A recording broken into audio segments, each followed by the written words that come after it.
আল্লাহ পাক নিজের উপর অবধারিত করে নিয়েছেন যে ব্যক্তি আল্লাহর সন্তুষ্টির জন্য গরমের সময় সওম রাখবে, গ্রীষ্মকালে সওম রাখবে, পিপাসার্ত থাকবে, আল্লাহ রাব্বুল আলামিন কিয়ামতের দিন, তৃষ্ণার দিন তাকে পানি পান করাবেন ইনশাআল্লাহ তাআলা। এরপর একটা হাদিস আছে যেটা হচ্ছে জান্নাতের দরজার ওয়াদা। রাসূলুল্লাহ সাল্লাল্লাহু আলাইহি ওয়াসাল্লাম ইরশাদ করেছেন, জান্নাতে একটা স্পেশাল দরজা আছে যার নাম রাইয়ান। কিয়ামতের দিন শুধুমাত্র এই দরজা দিয়ে রোজাদারদেরকেই প্রবেশ করানো হবে।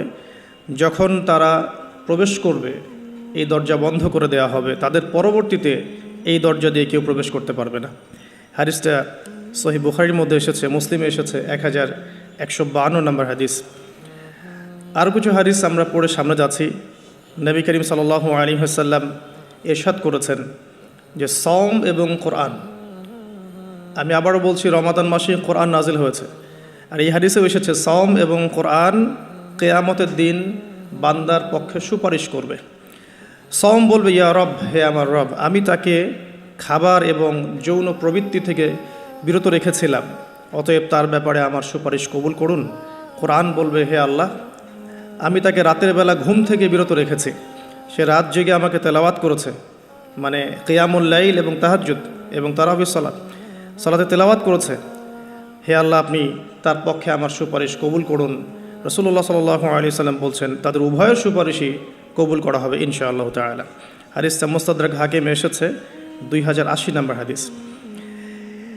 আরেকটা বিখ্যাত হাদিস যেটা আপনারা সবাই জানেন, যে মান সামা রমাদান ঈমানান ওয়া ইহতিসাবান গুফিরা লাহু মা তাকাদ্দামা মিন যামবিহি। যে ব্যক্তি ঈমানের সাথে সওয়াবের আশায় রমাদান মাসের সবগুলো সওম রাখবে, ঈমানের সাথে সওয়াবের আশায় রমাদান মাসের সবগুলো সওম রাখবে, রাসূল সাল্লাল্লাহু আলাইহি ওয়াসাল্লাম বলেছেন, গুফিরা লাহু মা তাকাদ্দামা মিন যামবিহি, তার পূর্বের জীবনের সমস্ত গুনাহ আল্লাহ পাক মাফ করে দেবেন ইনশাআল্লাহ।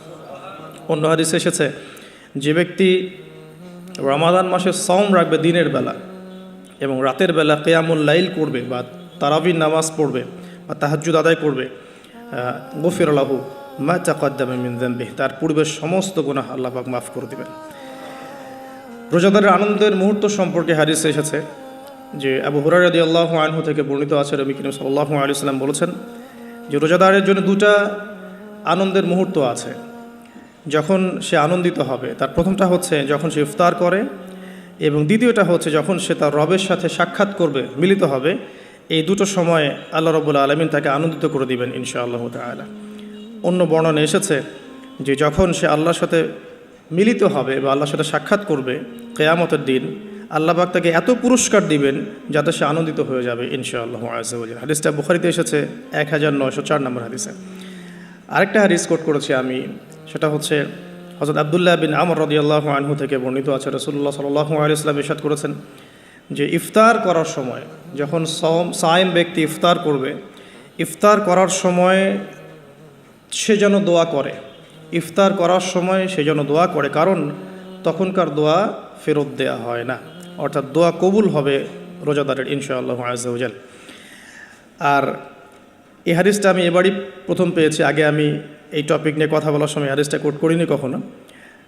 আমার কাছে মনে হলো যে হাদিসটা শেয়ার করা দরকার।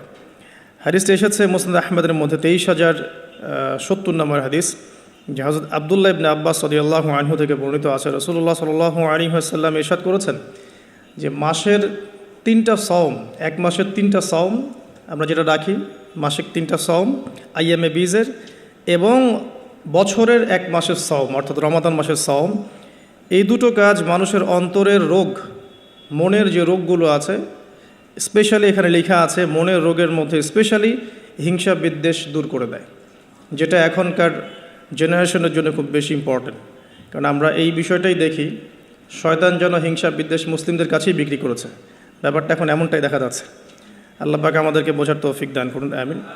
এবং সবশেষে আবু উমামা রাদিয়াল্লাহু আনহু থেকে বর্ণিত আছে যে তিনি বলছেন যে আমি রাসূল সাল্লাল্লাহু আলাইহি ওয়াসাল্লামকে গিয়ে বললাম যে হে ইয়া রাসূলুল্লাহ সাল্লাল্লাহু আলাইহি ওয়াসাল্লাম, আমাকে এমন একটা কাজের কথা বলে দিন যেই কাজটা করলে আমি নাজাত পেয়ে যাব বা আমি জান্নাতে চলে যাব ইনশাআল্লাহ, আমি পুরস্কার পাবো ইনশাআল্লাহ, জাহান্নাম থেকে বাঁচব। নবী করিম সাল্লাল্লাহু আলাইহি ওয়াসাল্লাম বললেন, তুমি সওম রাখো, কেননা এর চেয়ে তুলনীয় কোনো আমল নেই। তিনি বলছেন, আমি আবারও জিজ্ঞাসা করলাম, আর কি করবো ইয়া রাসূলুল্লাহ? তিনি বললেন, তুমি সওম রাখো, এর সমতুল্য কিছু নেই। তিনি বলছেন, আমি আবারও বললাম ইয়া রাসূলুল্লাহ, এরপর আমি কি করব? তিনি বলছেন, তুমি সওম রাখো, এর সমতুল্য কোনো আমল নেই। আল্লাহ পাক আমাদেরকে হাদিসগুলো বোঝার তৌফিক দান করুন, আমিন। এই হাদিসগুলো আপনারা আগেও শুনেছেন, তবে আমি ফজিলত থেকে শুরু করলাম এই কারণে যে আমরা এগুলোর সামারি যদি মাথায় নেই, তাহলে বিষয়টা এমন দাঁড়াচ্ছে যে রমাদান মাস কোরআন নাজিলের মাস, যে মাসটা মুসলিমদেরকে তাকওয়া দিবে, শক্তি দিবে, ঈমানের শক্তি, যার ফলশ্রুতিতে মুসলিমরা ইনশাআল্লাহ আল্লাহ পাকের জমিনে আল্লাহ পাকের দিনটা প্রতিষ্ঠা করতে পারবে। নিজের ব্যক্তি জীবনে পারবে, পরিবারে পারবে, আস্তে আস্তে সমাজে আল্লাহ পাক সামর্থ্য দিলে আরও বড় পরিসরে। এর জন্য যে তাকওয়ার দরকার, যে শক্তির দরকার এবং যে কিতাবের দরকার, তিনটা বিষয় রমাদান মাসের সাথে সম্পৃক্ত। এর ফজিলত সম্পর্কে আমরা জানলাম যে আমরা যদি আল্লাহর সন্তুষ্টির জন্য এই পুরো মাস সওম রাখি ঈমানের সাথে, আল্লাহ পাক পূর্বের সমস্ত গুনাহ মাফ করে দিবেন। আমরা জানলাম রোজাদারের মুখের গন্ধ আল্লাহর কাছে মেশকাম্বরের চেয়ে বেশি প্রিয়। আমরা জেনেছি এই মাসে কোরআন নাজিল হয়েছে। আমরা জেনেছি রোজাদারদেরকে রাইয়ান নামক দরজায় প্রবেশ করানো হবে। নবী করিম সাল্লাল্লাহু আলাইহি ওয়াসাল্লাম স্পেশালি নসিহত করছেন, তুমি সওম রাখো, এর চেয়ে সমতুল্য কোনো আমল নেই। এটা আমাদের হিংসা বিদ্বেষও দূর করবে। এরকম অসীম ফজিলতপূর্ণ এই মাসে কিভাবে আমরা এটাকে ইফেক্টিভ রমাদান হিসেবে কাটাতে পারি, এটাই চ্যালেঞ্জ। এবং আমার টপিকটা এটাই। আমি এতক্ষণ যে কথাগুলো বলেছি এগুলো শুধু ভূমিকা।